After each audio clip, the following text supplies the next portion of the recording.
I was playing down in Chile, and I was completely lost. Like my golf swing just wasn't there, and it was frustrating because like it felt really good and everything, was technically sound, but when I get out on the golf course, it's just not there. And I was just like, screw it, I'm just gonna, go back to what I'm comfortable with and doing that. And yeah, that's something that never leaves you. I would say, like, the quest to be perfect or whatever, but that's also been the downfall of a lot of good golfers.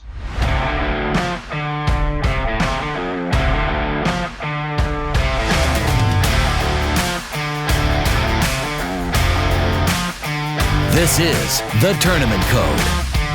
Thank you for taking the time to join us today, Keenan.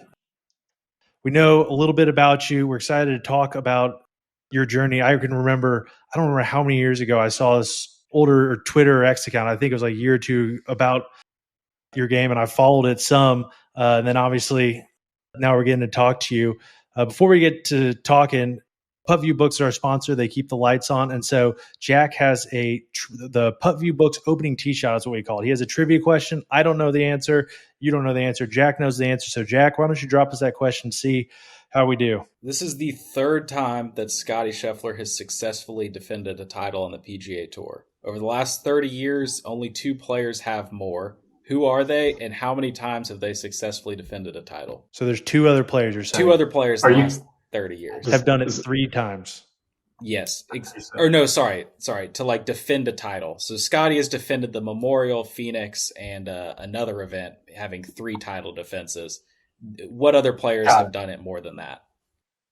I assume Tiger has to be one of them. Tiger is 1. We'll guess his number. And then there's one other that has 5. He's done it 5 times. Wow, 5 times. What was the dates on it? The last 30 years. That's 30 years. Okay. I might go out on a limb here and say Vijay Singh. It is not VJ. I'd be interested to see there though, because he did, especially in those early 2000s, he was beating it up on tour. I think that's a good guess, but it's not VJ. I don't know. You got any guesses, Daniel? I don't know. That's a tough. Has Jordan done anything, Spieth? No, it's not Jordan. Well, it's been a while. I mean, it's true. Last 5 years. So I figured, hey, trying to think early 2000s. It's definitely not Phil. It is Phil. No, it is.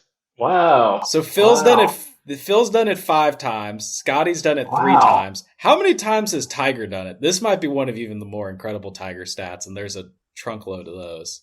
I bet 12. 23 times he just successfully defended a title, which I guess makes sense. Insane. Like Bay Hill and Torrey Pines, it felt like he won every year, but that is absolutely insane. Even then, I mean, that's amazing. Like, what has Rory won in his career? Rory's probably won in his career maybe 25, 26 times, and Tiger's literally done that in just defending titles. That's insane. That's nuts, man. Yeah, that is wild. Nuts. Well, appreciate you dropping that knowledge bomb on us, Jack.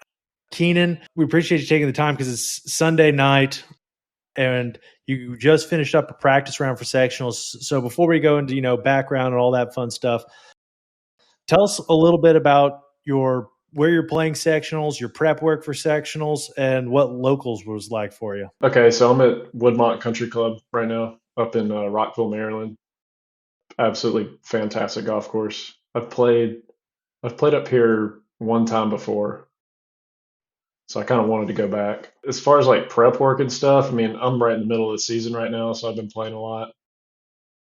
So it's a lot of just more of the same stuff. It's kind of, it's just another tournament, really. I had a week off because my sister got married, and I found a date that worked with my schedule. I went up to Knoxville and played, and kind of the same conditions that we're going to have tomorrow. It was really, really wet.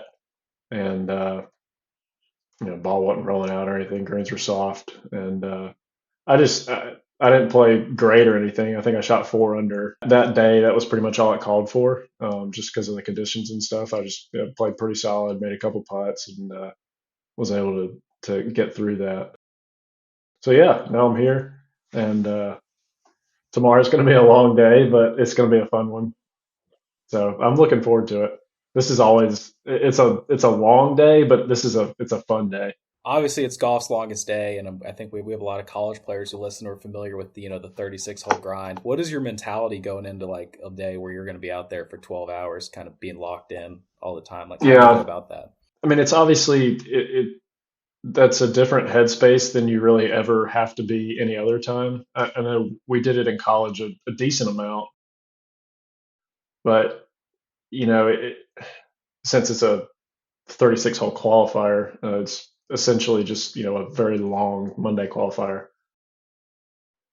But with that, since it's 36 holes, you don't have to be as aggressive. You have a lot more opportunities throughout the day that are going to just pop up.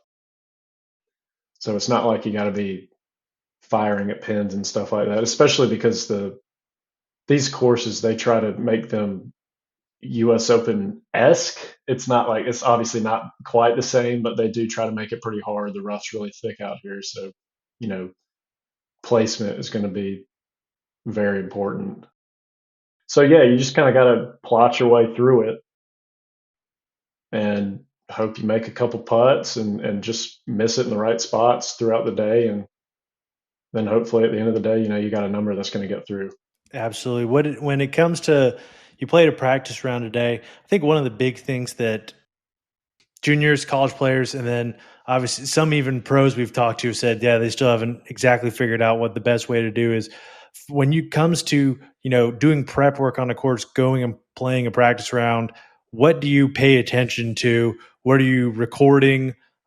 Like, do you have yardage books you're writing things down? And what is your process look like actually getting on the course, getting notes down? I mean, that's a good question. That's something that has definitely evolved for me throughout the years. Just learning about the process of going through the practice days, especially out on the Korn Ferry Tour. It's so much different than any other practice that you do because you are able to get out there 3 days in advance.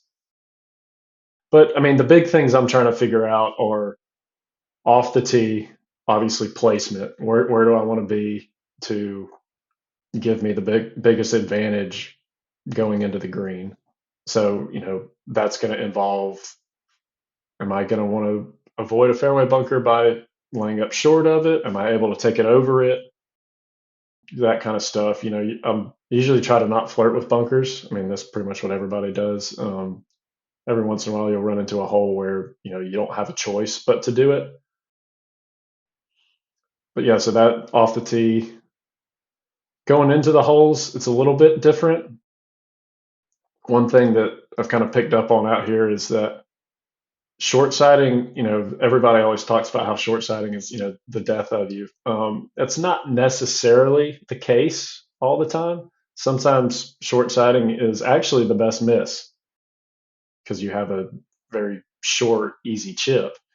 Obviously, that's not always the case. It's very course dependent on the conditions and everything. So that's something that you look at. And then around the greens, like around the green is by far the most important part week to week, just because conditions change so much. So out here, it's really soft. We can be more aggressive around the greens and firing to pins because of it being soft. But most weeks, it's not like that. So you got to be meticulous about where you're hitting it and, just how much check is the ball going to have this week on it. And like that stuff you are able to pick up pretty quickly on. But the biggest thing out here is that they love to kind of trick you a little bit per se in the practice rounds because it'll generally be a lot softer than it is during the tournament. So you'll just have to adjust to that throughout the week and know that's to be expected unless there's some weather that comes in. So it's I feel like I turn into a weatherman a little bit more because I'm always looking at the weather and I'm way more informed on that as opposed to like when I was younger. Like I didn't look at the wind or what the temperature was going to be or anything like that. But when you're trying to save a shot around, all that stuff comes into play. So yeah, I think that's the basic gist of it. And then obviously the green speeds, that's another thing. Like that changes. They always make them faster, so that's to be expected. But yeah, I mean, speed and knowing how the greens are going to react, I would say, is the most important thing. Interesting. Question about wind.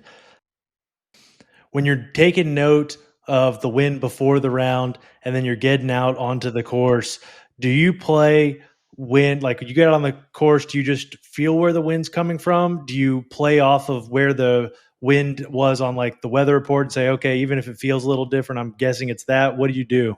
This is actually kind of a funny question for me because I've fought with multiple people on this. There's different thought processes on the wind stuff. There's some people that are very strict on just going off of the forecast and the direction of the forecast.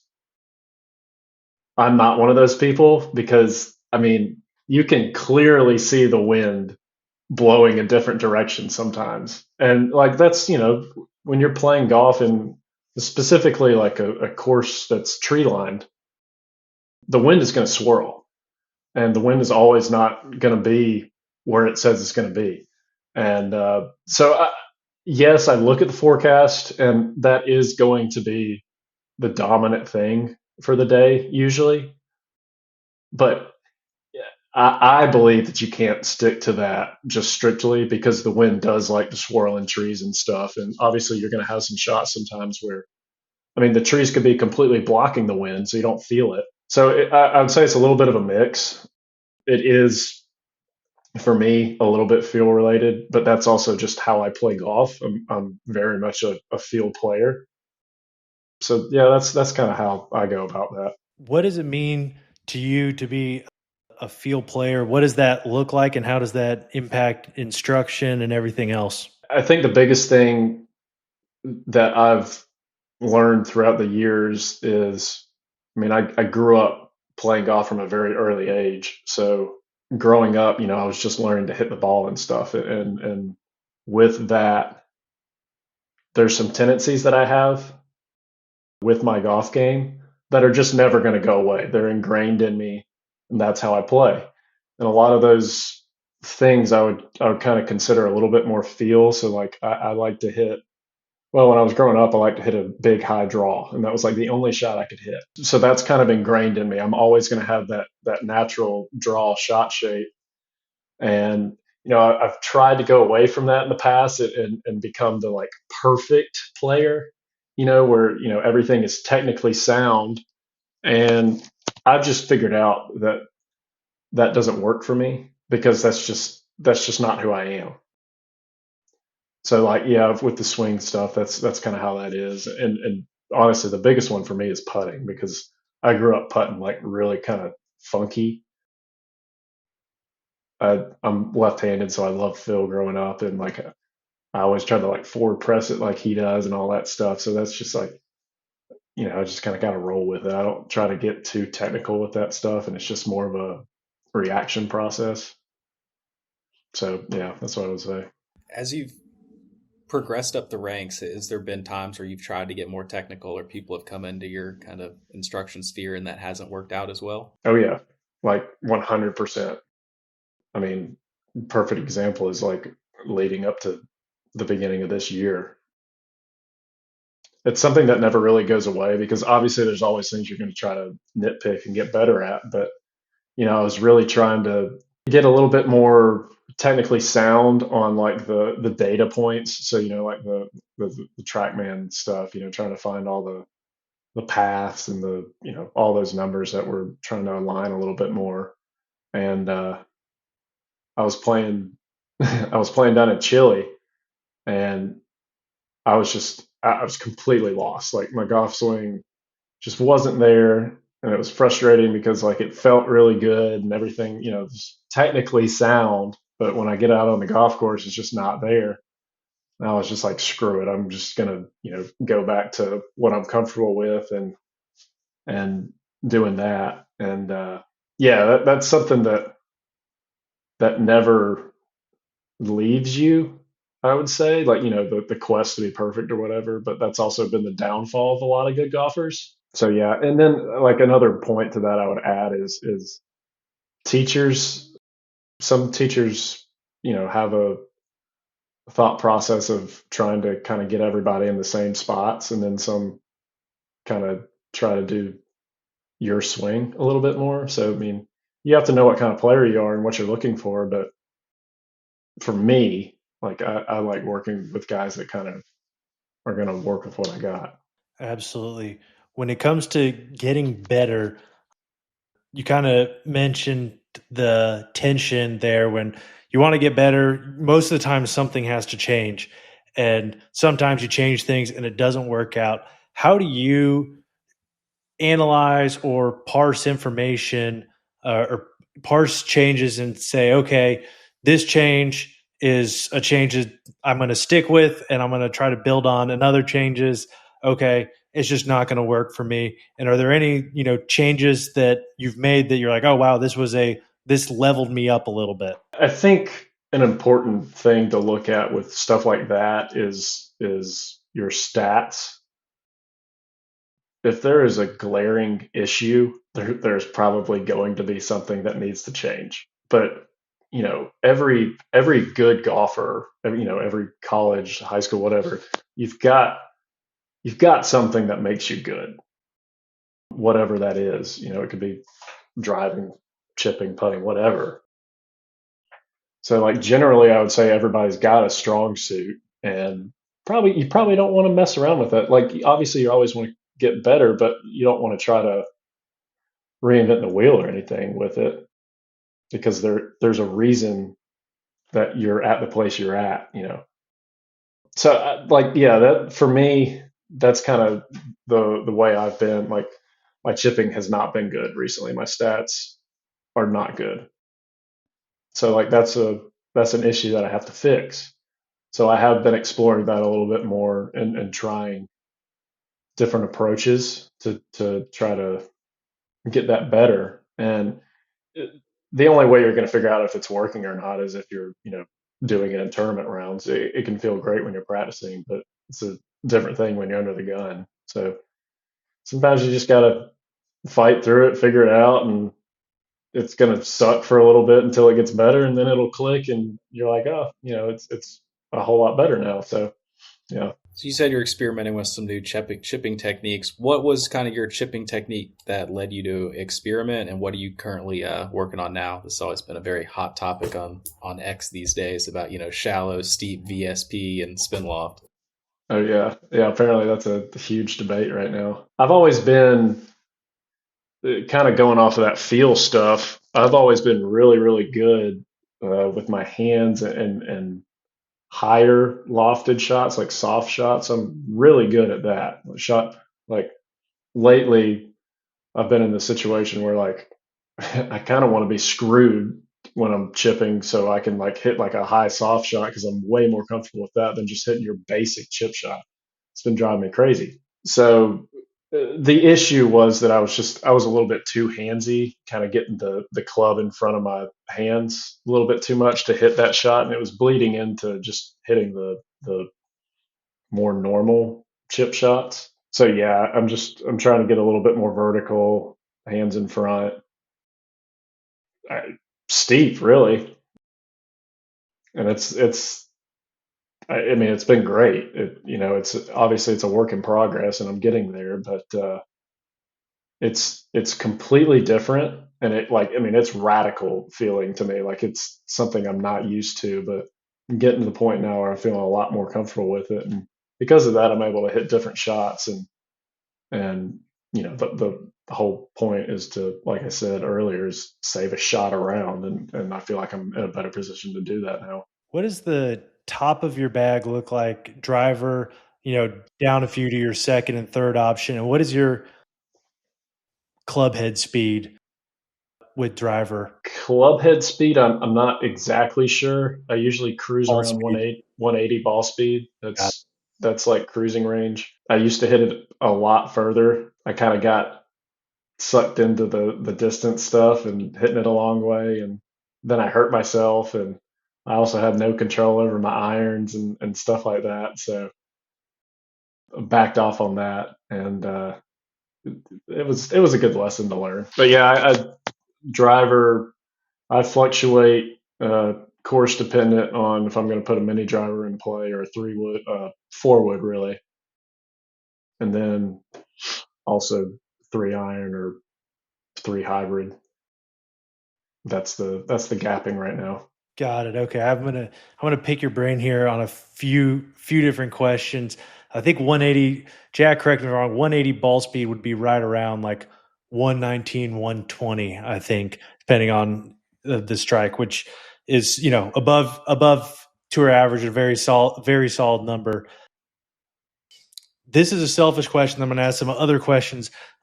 Tell me about how you got hurt, the speed training, et cetera. And the reason I say that is we have obviously this podcast and we have a YouTube that our podcast goes on.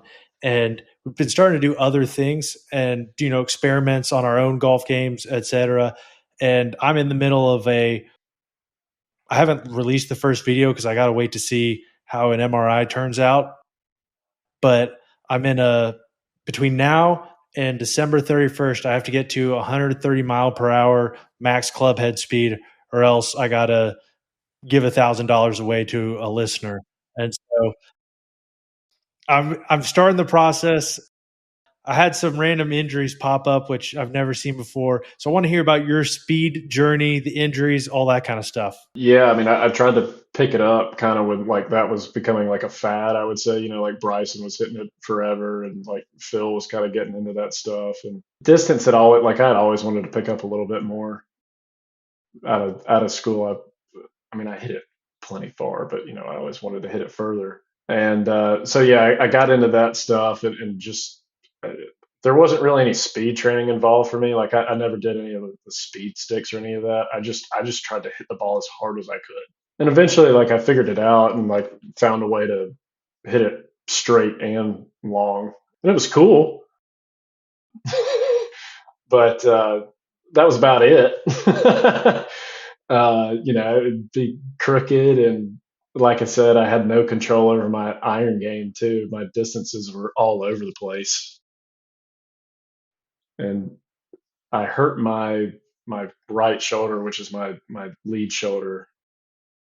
I don't know if it had anything to do with the speed stuff, but it was at the same time.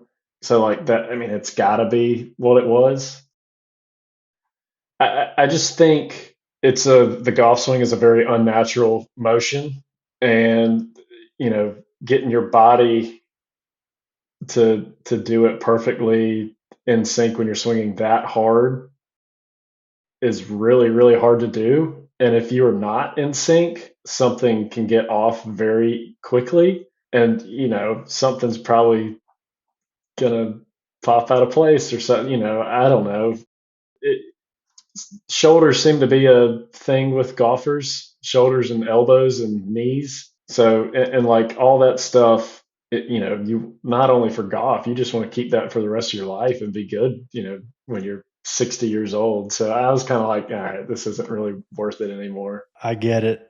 I trust me. I'm not going to go into my ailments, but literally 2 weeks ago, sitting at this desk working, and all of a sudden I just can't keep my head up. Like I couldn't sit at all. I had to go lie down. And for the past 2 weeks, had a rough go at it. I'm like, man, honestly, I don't even care that much about playing golf. Like I can't even like roughhouse with my 2-year-old son. I'm just lying there like I'm a terrible dad. I'm a terrible husband. I'm lying because I can't get up and do anything. What was the shoulder injury you had? So I thought that I had torn my labrum, and that was going to be detrimental. Like I was probably going to quit if that was the case, because that's a awful rehab. And at that point in my career, I hadn't made it on Korn Ferry yet, and I was like, I'm probably just going to quit if that's the case. But it ended up being it was a very mild labrum tear, so I was able to work through it with PT stuff. And then I've also got a little bit of tendonitis, like in my subscap area. So that flares up from time to time. But as long as I'm doing my exercises and stuff, I'm able to keep it in check. But it's not like it's something that's not healed, and it's never going to be healed. I'm going to have it for the rest of my life, but it's, I can keep it at bay. So that's kind of where we're at with that. Very cool. I actually thinking about it, I think 180 is a little bit higher club head speed than 120. I always mix that up. I think it might be like 120, 122. The only reason I pay attention to that is because I don't hit the ball in the center of the face all as much, and so I got to focus on getting the club head On speed the up, and club I'll head worry speed. about the ball speed later. Yeah, exactly. Yeah, I mean, and that's the other thing. Like, I'm not slow by any means. So, Yeah. I was like, it's more important on the iron game, and like, you know, also important to be able to play when you're 40, if you want to keep doing this. So, especially a lot of the courses, if I remember right, a lot of the courses that you guys play, it doesn't seem like necessarily that some are longer, but you're also playing on some, shorter tracks, and oftentimes on some of the shorter tracks, it pinches in a lot where your driver would end up. So you end up clubbing back a little bit. Tell us about, go ahead. I was just going to say there's tons of courses that we play that, I mean, we don't even hit driver half the time. So it's not even necessary. On the PGA Tour, like that's where, the distance definitely has an advantage, but not on Korn Ferry. With the mini driver, tell us when you added that to the bag and what your kind of takeaways have been with that. I guess I put that in about a year ago. Always constant lefty issue is that they don't make the clubs that I want sometimes. And the only one that they make is a 11.5 degree. So I got to crank it up, and it's a shut club face. And I was like, it's weird. I don't like shut club faces and all that stuff. But like, I did kind of buy into the fad, and I was like, I should try it and see what everybody's raving about. And I learned to hit it, and it's an incredible tool to have. It's golf course specific, but like I said, a lot of these courses were not hitting driver most of the time anyway. And that club comes into play. Mine probably goes about I can hit it anywhere from 280 to 290 in the air. And there's a lot of courses that we play where like that's going to end up just short of the bunkers and like in a good position. So it's a huge club for me. I would say I probably put it in play on 60 to 70% of the courses that we play. So when I'm using it, it's great. And I mean, that thing goes straight. It's easy to hit. I can hit it off the ground too if I need to. So it's pretty versatile. There's a reason that, I mean, heck, I'd say most guys have them in the bag now. So there's something to it. Very cool. We got connected through Carrie. We haven't talked kind of your background, but we got connected through Carrie. I'd reached out to them, and also I'd seen a long time ago, as I said, a Twitter account that was following you, and so I'd followed that for a while. Tell us about your journey into professional golf, and then also we're curious some about how Carrie works, like what that's been like for you, because it's an alternative route that some people take, some people don't take, but it's obviously come around in the past 5 years. Mm-hmm. Yeah, just going off of that, I got connected with Donnie probably about a year ago. I was a little hesitant at first because I had agents in the past that hadn't really done anything for me, and I'm like, like I don't need to waste my time on this anymore. I can just kind of do it for myself right now. But he was persistent, and he showed me a couple things that they were doing that I really liked, and I love the concept of trying to help the guys playing on mini tours and stuff, because that's where people actually need the help, because the sport is very expensive to play, and you also make no money when you're playing on the mini tours. But with that being said, I mean, almost all the guys that are playing on those mini tours are good enough to play on the Korn Ferry Tour. They just, haven't had their break yet. And, it's just a matter of having a good week in Q school and stuff like that to change your life. So the talent's there. That's not the issue. The issue is, being able to fund yourself. And I love the idea of that. And he was able to do a couple things that helped me personally. And so just kind of rolled with it. And we've been doing that for about a year now. And I mean, I love it. He's top notch, awesome dude. And he's also like, he's gone into the girls game as much as he's gone into the guys game too, which is, I mean, that's cool that he's helping them out too. So it's a awesome concept. Like I haven't seen anything like that before. And I mean, I hope he keeps on killing it because it's a pretty cool gig he's got going. What was the first question? Getting into pro golf? Yeah. But first, tell us a little bit more about Carry and like how it. Not since we're there on it. Tell us about Carry how it works. Like for you, how it works for other players, all that. Basically, he had this idea of essentially crowdfunding guys in a collective as opposed to just like singular people, going out and asking for money or whatever, which is hard to do. So what he'll do is he'll get these sponsors and stuff to give X amount of money and help out everybody and then kind of divvy it up and just you know help everybody that is on board and with him. And also, I mean, there's other stuff that he does too. I mean, I would say it does kind of work like an agency, and he'll help me with like a clothing deal or something like that, or just like, I mean, he's had connections that have helped me talk to tournament directors and get into golf tournaments like that too. So yeah, it's kind of it's definitely like a little bit of a agency per se, but also not at the same time, which I like that. And yeah, I mean, he's just right now just trying to help out as many people as possible that need it, which I think that's a great thing. Very cool. Kind of tell us about getting into pro golf and what that was like. As I said, I found there was an old Twitter account that I followed for a while that followed some of your stuff. I have to pull it up here. I don't think it's tweeting anymore,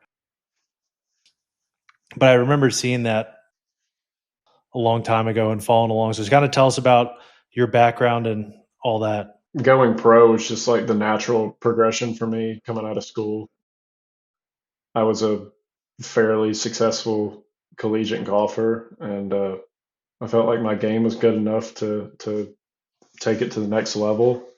So I decided to give it a shot, and I finished in 2018, and I turned pro right after that. And what that meant for me at that point in time was playing the mini tour stuff, and just trying to play in some tournaments, get my feet wet, kind of figure out how the whole ordeal works,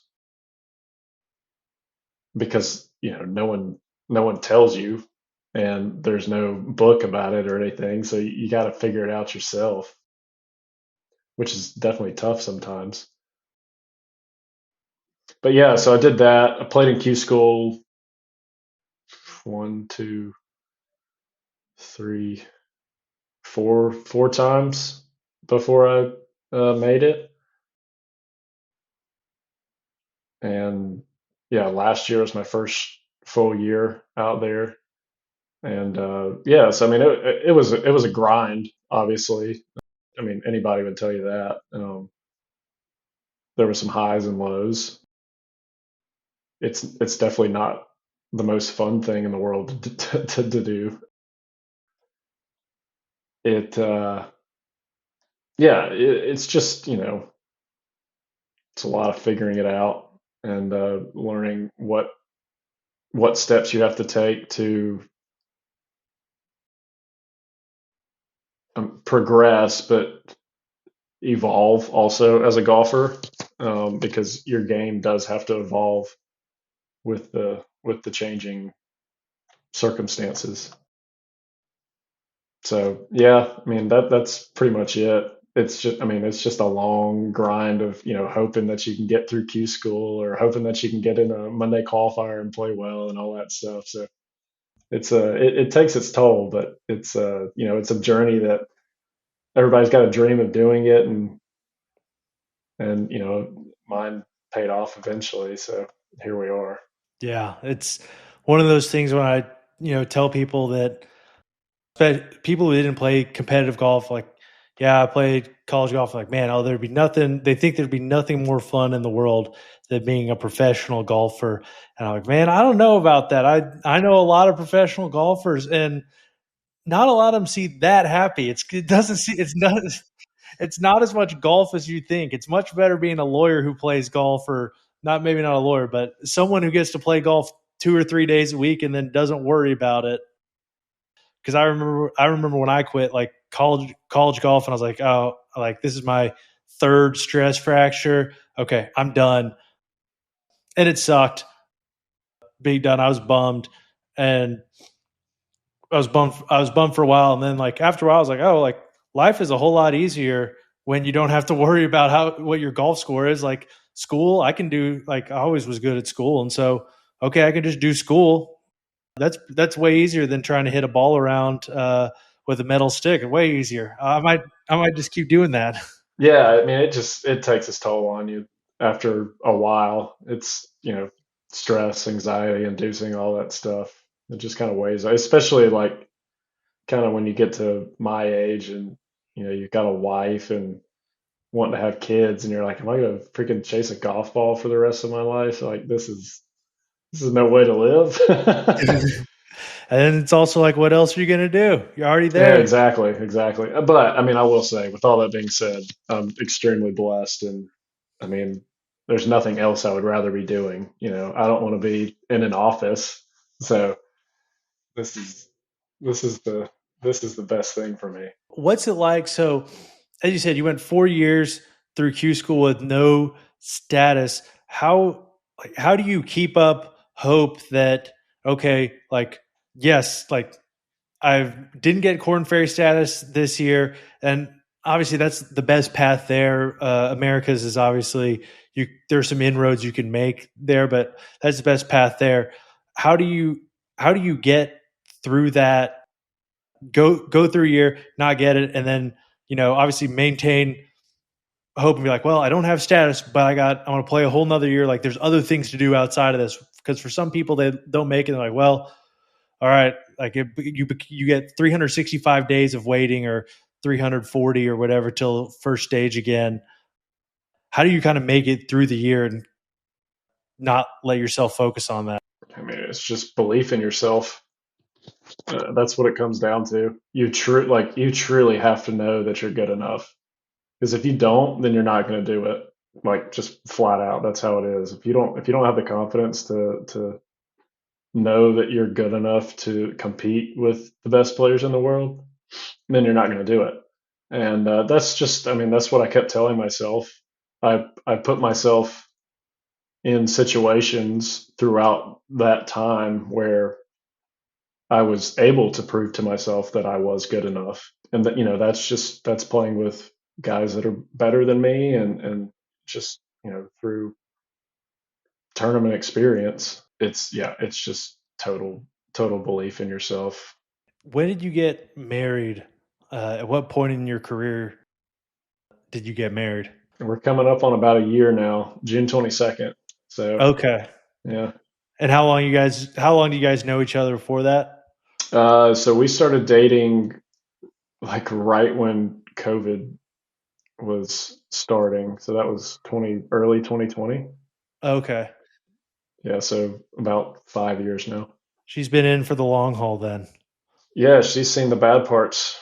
It's kind of funny though. She The first tournament she ever went to with me, I Monday qualified for the Wells Fargo Mm. in 21, and that was the first tournament she came with me to, and I told her, I was like, this is not how it is normally. Like this is your expectations need to be lowered greatly, because I promise you it's not like this most of the time. That's hilarious. Yeah. Think it was just that easy. Oh, this happens every week. Yeah, she's like, "Oh, this is nice. There's people out here, and I got stuff to do." And I'm like, "It's not like that most of the time." Tell us, like where you live and like things you're doing outside of golf, because you travel, you got all that kind of stuff. But I'm sure there's an off season. There's other things, especially you're married. That means you have other things you have to take care of. What's life outside of golf like for you? I have way too many hobbies. Way too many hobbies. Obviously, like getting married and having responsibilities there, living in a house now, like you've got all that stuff to do, which that's not the fun stuff. But yeah, I mean, obviously being for me now, like it's obviously changed a little bit. Being at home is a wonderful break for me, and to get to spend time at home with my wife, whatever we're doing there, that does take up a good chunk of my time, because we're on the road for half the year, so kind of just soaking in those moments. But as far as hobbies go, I mean, oh my gosh, I love to play music. I play the guitar and the drums a little bit, so I love doing that stuff. I love anything sports related, obviously. In the fall, my life is consumed by South Carolina football. So that's that's a big thing in the fall. Wintertime, I like to hunt a lot. So I'll do that. Gosh, what else? I love anything gun related. Love going out and shooting. That's a blast. And that's also a great thing for me to do to kind of relieve some stress. So I like doing that. Oh my gosh, I could go on and on. Yeah, my wife always gives me a hard time because I have so many hobbies. That's good. That's Yeah. a sign of a working mind. Yeah, I like to keep my mind busy. I've gotten really involved in gardening now. I like to think I'm a gardening expert. That's cool. So yeah, that's a little hard to do when I'm on the road because I can't take care of it as much. But yeah, I didn't grow up hunting, but I went out hunting this winter. A client of mine has a property, went deer hunting, got up at the stand, sat up there for 12 hours, got absolutely skunked, just totally skunked. And I thought, man, this was awesome. This is the first time like I've ever been able to sit somewhere outside with my phone essentially, like I don't have to worry about clients calling me.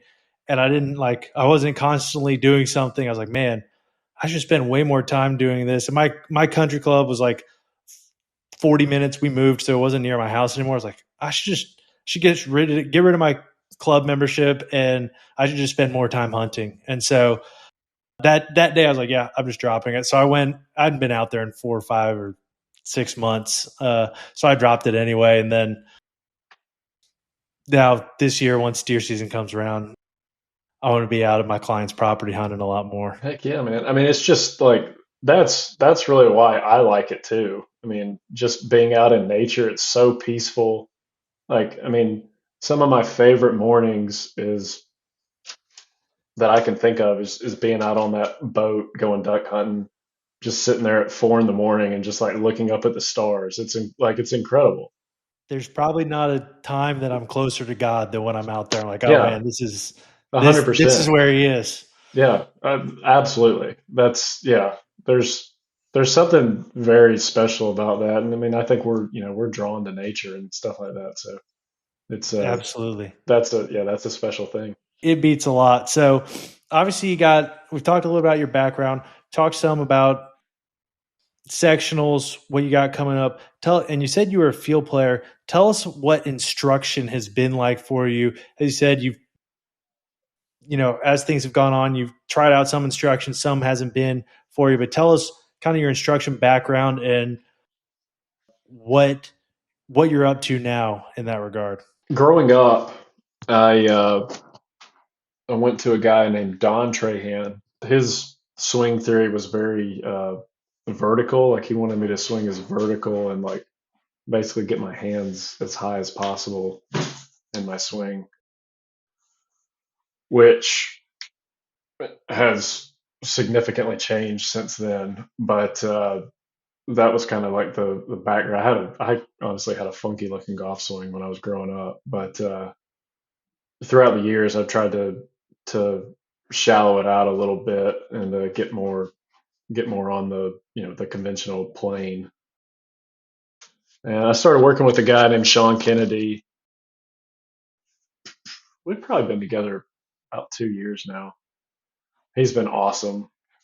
He's a freaking genius.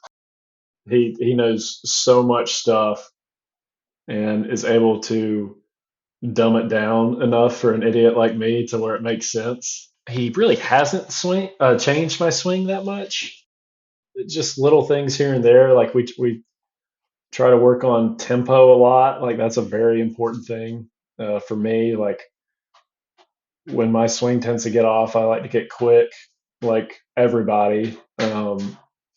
But like specifically like when I'm under pressure and stuff, situations like that. So really trying to work on tempo. There's a few mechanical things like the way I was moving my lower body. Kind of like to sway a little bit sometimes, so we're trying to get more boxed in, I guess you could say, and learning to kind of rotate more from a steady, constant position as opposed to kind of rocking back and forth with it. Those are kind of the big things. I haven't changed too much, I would say, recently, swing wise. But yeah, like really the chipping stuff is kind of where it's been noticeable to where I've changed a lot. He's helped me out so much with that stuff. He is one of the best chippers I've ever seen in my life. It's incredible what he can do with the golf ball, and you know, working on that vertical kind of steep feel to where the impact position is more constant and is constant through varying conditions. Because that's like the biggest thing. Like we play on so many different golf courses, so many different types of grass. It can get really annoying to chip on, like into the Grand Bermuda sometimes. I know that's everybody's worst nightmare, but really trying to figure out how to come at that a little bit steeper and attack the ball as opposed to obviously shallow where you're gonna chunk it or blade it, or just completely avoid the shot in general and putt it, which is what I was liking to do a lot. So trying to get away from that. I think that's pretty much it. I don't really work with anybody on my putting. I've always done that by myself. Like I said, I'm kind of a weird putter. If you get me on video putting it, like I just like want to close my eyes and not look at it. So I don't mess with that too much with anybody. How do you find that your golf swing changes week to week when you're on the road, say for a 4 or 5 week stretch? Like, how do you kind of measure that? You said you're a field player. Like, do you use TrackMan or a launch monitor to see where your parameters are at? Or is it kind of like, figuring it out week to week, like what it's going to look like? Dude, if you've got the answer for that, I would love to hear it. Your golf swing changes literally every round you play. Example, we were in Mexico and the driving range, the way the wind was coming was it was a crosswind coming from the left every day.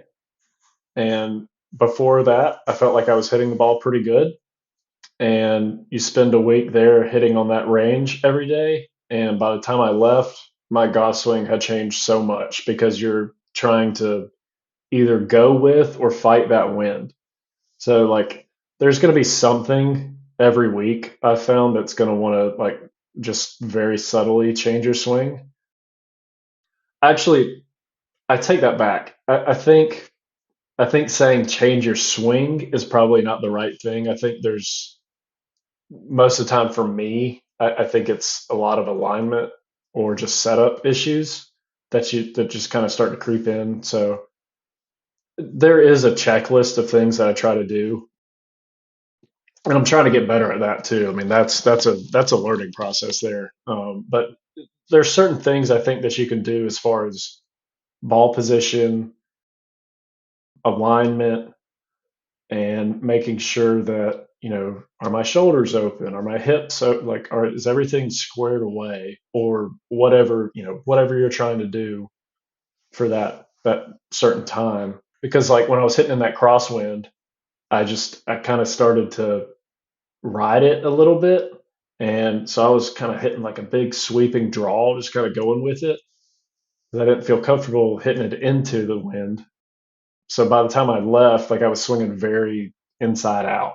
So yeah, I mean that's something that that right there is the thing that I think bugs pretty much everybody on a tour, is how the little things that are going to change your swing from week to week, and you got to figure out. I mean, you got to figure out what's going on, and you got to figure out how to get to a baseline. That's kind of what we've.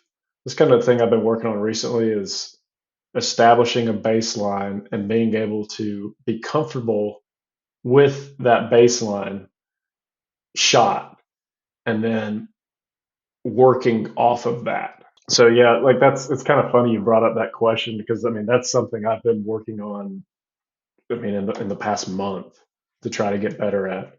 I mean, like right now, I noticed that I was again swinging a little inside out. Like that's my tendency, especially with hitting a draw. So I just stuck an alignment stick down there and made sure I was swinging a little bit more straight, and it's you're able to fix it. But the problem is identifying the problem before it becomes a real issue. Like I said, that is a question that I don't feel like I have the answer to sometimes, but I'm trying to figure it out. That would plague us as juniors. I know we'd also be like, man, I was hitting it good. And then like, a couple weeks go by and you're like, man, I am just snap hooking the bejesus out of everything. And you get on track, man, and your path is now like in to out 7. And it's like, well, yeah, like I'm good. I'm gonna, because it's going to be tough to square that face up a bunch. And all you have to do is just clean that path up. But figuring out figuring out that that's happening while it's happening is a hard thing to do. I would say it's very rare for your swing to actually get off. It does happen from time to time, but we've hit so many golf balls that the muscle memory is pretty much ingrained in how to properly swing the club. It's the little things, the setup, the alignment, all that stuff that your subconscious is going to try to change because something's off. Like you don't know it, but you're gonna feel it, and your brain's gonna try to fix it. And that's where the disconnect happens. It's not that your swing is changing per se. I mean, because you could look at a video of my swing from week to week, and it's gonna look the exact same, but I promise you, it's not gonna feel the same. Like something's happening. So yeah, I think that's it. Excellent. Before we get to final questions, I had a question about putting. You said that one especially you really don't like to mess with. It sounded like you have a big forward press. Tell us about what your putters, like the putter that you use is, the putter setup is, and kind of what you expect from your putter and what you've noticed. So I'm putting with the Odyssey 7 slant neck right now. I've been using a lab for the past year. I just recently switched back to that, I mean, you could go down the rabbit hole of that whole thing. I enjoyed using the lab, and my speed was really good with the lab, and inside 6 feet was really good, but I wasn't making enough mid-range putts, for whatever reason. And kind of being able to go back to what's comfortable for me, just kind of giving it that little press and being a little bit more comfortable over the ball. I feel like that's helped me make a few more of those mid-range putts. But yeah, I mean, I have a little bit of a pop stroke, I would say. It's a little poppy, kind of like not quite like Brant Snedeker, but a little bit like that. So that's kind of how I putt, but it's weird, but it's completely reactionary. And like I just kind of try to tell myself to just when I'm putting, just be an athlete, like don't really worry about it too much and just feel it. Like your eyes and your hands are good enough to know what to do, and just kind of then you just got to let go and let it happen. It's probably one of the easiest parts of the golf game to be athletic in some ways because, again, twisting, turning, swing, and iron around your back and knowing where that club face is in three-dimensional space is pretty hard. But when you're right there with the putter, it's pretty that's at least somewhat close to some athletic movements we do, throwing a ball, all that kind of stuff, or at least relatively similar to it. Which lab were you using? The Mez. Okay. I I like think the Fang look. I've always liked the Fang look, so that's kind of what I go with. yeah, I have the Scotty X5 because I like, again, same thing, Fang look. And one putter I tried out, I think I'm gonna get it. Even Roll has a zero torque putter.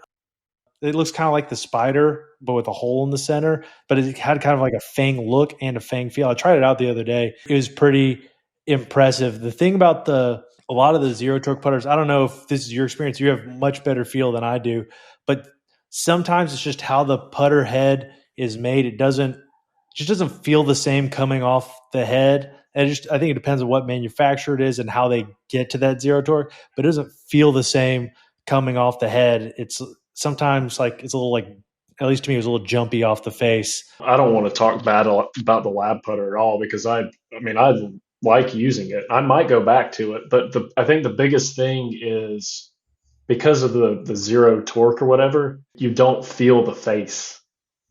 Interesting.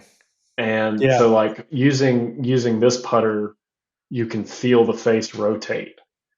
And it's been able to help me just like to feel it. And also like I immediately know if I hit it good or not.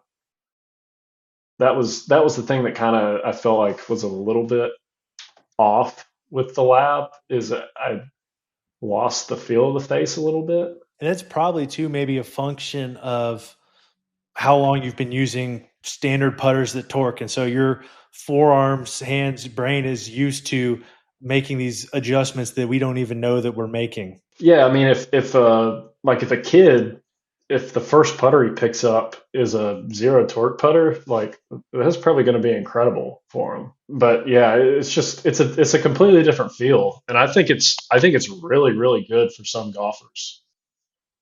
But I've always said that it's a good putter, but it's 100% not for everybody. But putting is so unique in the first place that that's why they make so many putters. And to be clear, I'm a fan of I had the old DF 2.1.